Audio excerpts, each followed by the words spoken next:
भारत सरकार उसको देने की जरूरत है और जो मृतक है उस परिवार को 20 लाख रुपया देने की जरूरत है और जो दोषी है उसको सस्पेंड करनी चाहिए। दानापुर डिवीजन सर कहता है कि सेफ जोन में है। ट्रेन पलटो दिया, सब लोग आइए यही तरी बार बार आइए सहानुभूति दे के चल जाइए। आखिर एक दोषी कार्रवाई कब हुई? भैया टंटन भैया ले लो सब छोड़ा। पप्पू यादव जब आता है ना तो दुनिया को दे के जाता है। हम सहानुभूति के लिए कहीं नहीं जाते। कार्रवाई आपके घर में भी कुछ हुआ होगा तो हम दे के ही गए होंगे, आपके पड़ोसी को भी हुआ होगा तो दे के ही गए होंगे। हम कार्रवाई के लिए ही जाने जाते हैं, हम डिमांड ही न करेंगे। अब मूल्यों का, नैतिकता का कोई जगह तो बचा नहीं, मोरल वैल्यू है नहीं। पहले के लोग रिजाइन कर देते थे, पहले लोग की सुरक्षा, रेलवे का मतलब था अंतिम व्यक्ति की जीवन, उसकी सुरक्षा का ख्याल रखना, उसकी सेफ्टी का ख्याल रखना। अच्छा हो गया कॉरिडोर क्या यार बात कर रहे हो आप? क्यों बात आप उससे कर रहे हो?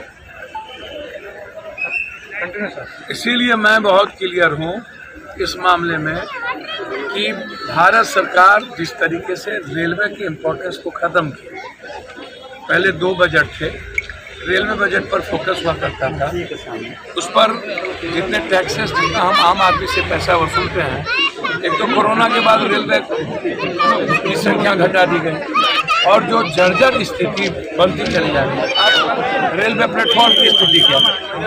तो ये घटना पर लगातार घट रही है, सरकार का कोई फोकस नहीं है। 20-20 लाख रुपये का मुआवजा, इंक्वायरी हो, जो इसमें दोषी हो उसको सजा दिया। 100 किलोमीटर प्रति घंटा तो ये डीजल हो जा रही है, तो फिर बुलेट कैसे चलेगा? या मैं वही बात आपको कह रहा हूँ ना, वंदे मातरम में देखिए ना आप, एक राजनीतिकरण रेलवे का हो जाए और हर चीज़ों में राजनीति ढूंढा जाए, सियासत ढूंढा जाए।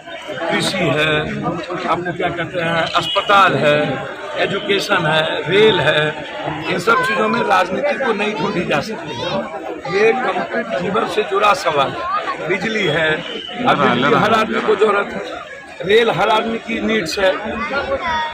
तो आप सिर्फ इससे पहले रेल प्रशासन, इससे पहले राजधानी नहीं चली थी, शताब्दी नहीं चला था, इससे पहले बड़े बड़े और स्थानीय ग्रामीणों ने घायलों को निकालने में, दबे हुए लोगों को निकालने में, अस्पताल पहुंचाने में खून पसीना एक कर दिया, काफ़ी रिस्क कवर किया। हम लोगों को तो थोड़ा सोशल मीडिया से सूचना मिली, तो हम लोग भी रात से, हमारे भाजपा माले के राजनीति सिंह राज सिंह हम लोग लगे हैं। मैं भी सदर अस्पताल से मिल करके घायलों से आ रहा हूँ, सिविल सर्जन से भी मिला, यहाँ इलाज में, ट्रीटमेंट में कोई दिक्कत नहीं है। तो मोदी सरकार ने, ट्रेन चल नहीं रही है, ट्रेन पटरी से उतर जा रही है, ट्रेन लड़ जा रही है। तो मोदी सरकार 9 साल में रेलवे को जहाँ ले गए, ट्रेन को आपस में लड़ाने का, और उनके साथ बहुत बाबा लोग भी हैं, पहले 2 ट्रेन लड़ती थी, इनके साथ बाबा लोग हैं, बागेश्वर हम जैसे लोग, तो इसलिए उन लोगों का जो आशीर्वाद है, तो 3 ट्रेन लड़ रही है। पहले 2 ही ट्रेन लड़ती थी ना, बालासुर में देखा कि 3 ट्रेन, ये सब चमत्कार ट्रेनें लड़ रही है, ट्रेनें पटरी से उतर रही है, क्योंकि हजारों लाखों पद रेलवे ट्रैक के जो मेंटेनेंस होते हैं स्टाफ, उनके खाली पड़े हैं, सिग्नल मैन के पद खाली पड़े हैं। तो रेलवे को बेचा जा रहा है, रेलवे का निजीकरण किया जा रहा है। तो रेलवे को आप बेचेंगे, रेलवे का निजीकरण करेंगे तो रेल हादसा ही होगा। अभी रेलवे में क्या बच गई, सूचना है कि 129 किलोमीटर की रफ्तार से चल ट्रेन थी, किलोमीटर की रफ्तार में ट्रेन, तो रफ्तार वसा नहीं, वसा है रेलवे ट्रैक। रफ्तार तो ये सब ट्रेनें इसी रफ्तार में चलती है। लेकिन दानापुर डिवीजन में इसके पहले किसी प्रकार रेल हादसा पहला ही इतना बड़ा रेल हादसा है, क्योंकि दानापुर डिवीजन गौरवान्वित होता था कि दानापुर डिवीजन में कोई हादसा नहीं हुआ है कभी, और हादसा हुआ भी तो इतना बड़ा हादसा। इसमें कहीं कोई दो राय नहीं है कि हम लोग, ये जांच का विषय है और रेलवे प्रशासन इसकी जांच कर भी रही होगी, और हम लोग भी ये मांग करते हैं, ये कहते हैं कि इसकी जांच हो। और अभी प्राथमिकता हम लोगों की लोगों के बीच सहायता प्रदान करनी है।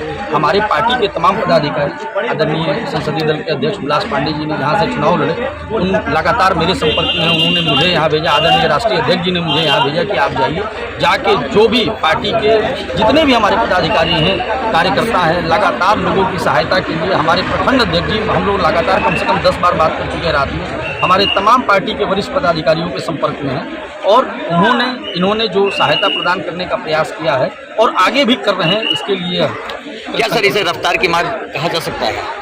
देखिए ये जांच का विषय है। क्योंकि जो ट्रैक है यहाँ पर, ट्रैक पे उस पर ट्रेन की चलने की स्पीड हार्डली 110 तक की है, लेकिन ये इस ट्रेन की रफ्तार 129 की बताई जा रही है। मैं आपको फिर कह रहा हूँ, रेलवे प्रशासन में यह जांच का विषय है कि इस तरीके की कैजुअलिटी क्यों हुई, लेकिन अभी वर्तमान में प्राथमिकता यह है कि ज़्यादा से ज़्यादा लोगों को लाभ पहुँचाया जाए, सहायता प्रदान किया जाए, जिसके तहत हम लोग लगे हुए। इसी तरह जैसे आपने मुआयना किया होगा, सारे चीज दृश्यों को देखा होगा, किस तरह से भयावह स्थिति बनी हुई है, क्या लगता है कैजुअलिटी कितनी हुई होगी? क्योंकि सरकारी आंकड़े तो है, आपको भी मालूम है, सरकार के आंकड़े कुछ और आते हैं, एक्चुअल में कुछ होता है। क्या इस दृश्य को देखकर आप क्या बता सकते हैं? मुझे ये लगा कि जो भी कैजुअलिटी हुई है उसको लेके रेल प्रशासन जो है वो बहुत ही सजग है और उसको कम से कम करने का प्रयास किया जा रहा है।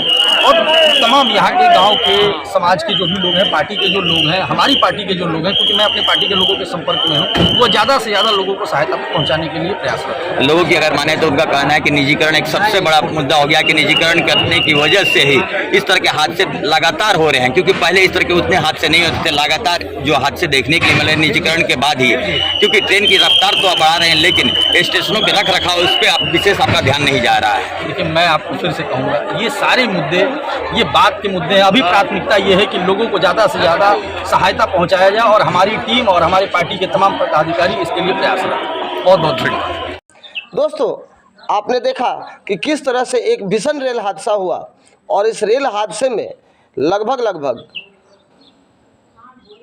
कथित तौर पर 20 से 25 लोगों ने जान गंवाई है, लेकिन प्रशासन के अनुसार 8 से 10 लोगों का आंकड़ा पेश किया जा रहा है। जी हाँ मेरे दोस्तों, हम बात कर रहे हैं ब्रह्मपुर रेल दुर्घटना की, जिसमें नॉर्थ ईस्ट एक्सप्रेस की सारी बोगियां छत बिछत हो गई हैं। और जैसा कि आप तस्वीरों में भी देख रहे हैं कि कितनी बुरी प्रकार से ये बोगियां जो है वो रेलवे ट्रैक छोड़कर इधर उधर बिखरी पड़ी हैं। आपको बताते चले कि कुछ लोग बता रहे हैं कि ये घटना ओवर स्पीड के कारण हुई है, क्योंकि इस ट्रैक पर 110 किलोमीटर प्रति घंटा की रफ्तार से ही ट्रेनों को चलाना अलाउ है, लेकिन 129 किलोमीटर के रफ्तार से नॉर्थ ईस्ट एक्सप्रेस इस पटरी से पर दौड़ रही थी, जिसके कारण ये घटना हुई। दोस्तों, आपको बताते चलें कि घटना के बाद अगल बगल के जितने भी ग्रामीण थे, इन्होंने एक बहुत ही महत्वपूर्ण भूमिका निभाई और साथ साथ सारी राजनीतिक पार्टियों ने भी इस घटना पर घायलों और मृतकों के समक्ष संवेदनाएं जाहिर की है। दोस्तों, आपको बताते चले कि ये घटना बिहार की राजधानी पटना से लगभग 90 किलोमीटर दूर रघुनाथपुर स्टेशन पर हुई, जो बक्सर जिले के अंदर आता है। आपको बता दूं कि अभी तक प्रशासन के अनुसार मृतकों की संख्या 8 से 10 है और घायलों की संख्या 30 से 35 बताई जा रही है। लेकिन वहीं अगल बगल के लोगों की माने तो लगभग 25 से 30 लोगों की मृत्यु हुई है इस घटना में, और 100 से ज़्यादा लोग घायल हैं जो अगल बगल के अस्पतालों में भर्ती हैं, और कुछ एक लोग प्राइवेट अस्पतालों में भर्ती हो गए हैं, जिसके कारण उनका आंकड़ा नहीं मिल पा रहा है।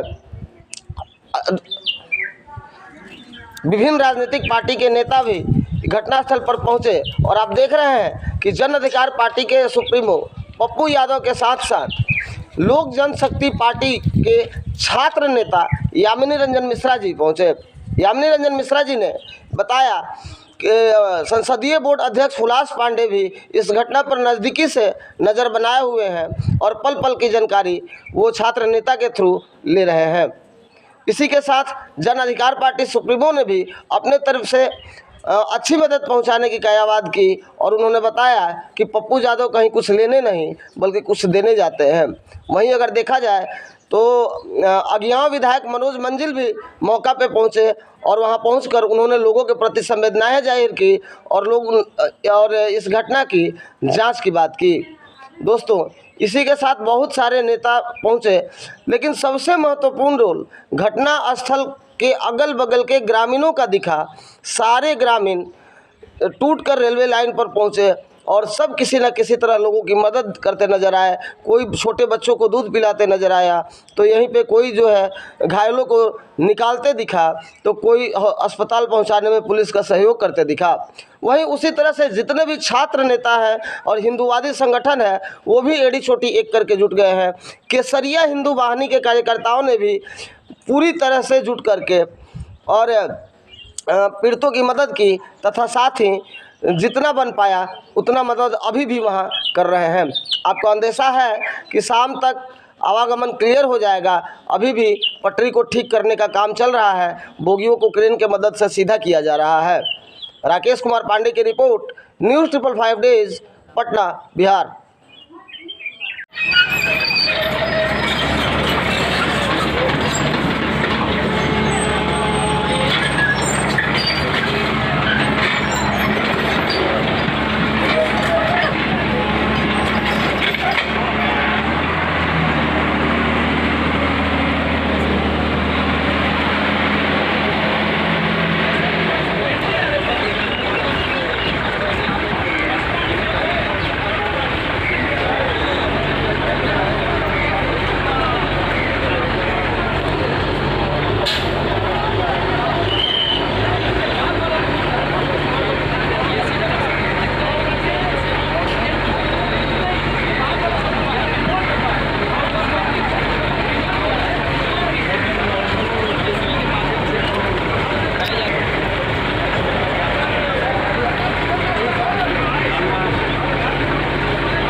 देखिए, कल हम लोगों को 9:10 बजे मानव को सूचना मिली और 10:15 पे लगभग हम यहाँ पर घटनास्थल पर अपने साथियों के साथ मौजूद हैं। यहाँ पर एक कौतूहल का माहौल देखने को मिला। भाई साहब, कहूँगा कि आज तक मैंने अपने जीवन में इतनी बड़ी घटना नहीं देखी, इतनी बड़ी दुर्घटना आज तक मेरी आंखों से नहीं दिखा था। बाबा परमेश्वर नाथ की धरती का वो कृपा चाहिए कि आज नहीं तो जितनी बड़ी घटना हुई है तो है, और खास करके क्षेत्र के लोगों को मैं तो साधुवाद देंगे। एक सबक है इस क्षेत्र के लोग जिन्होंने पूरी मुस्तैदी के साथ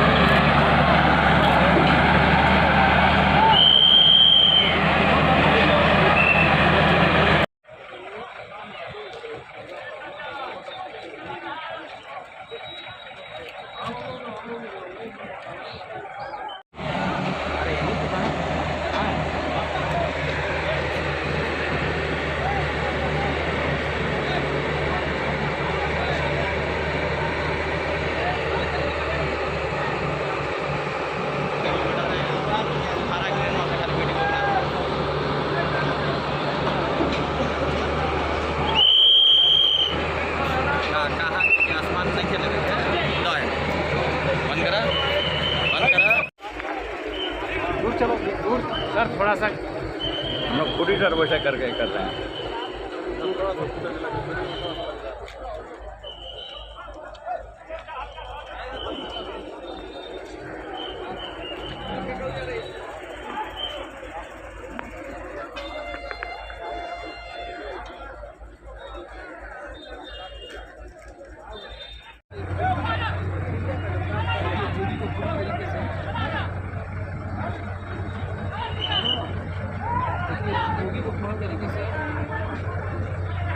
ट्रेन के माध्यम से इसको सीधा किया जाता है।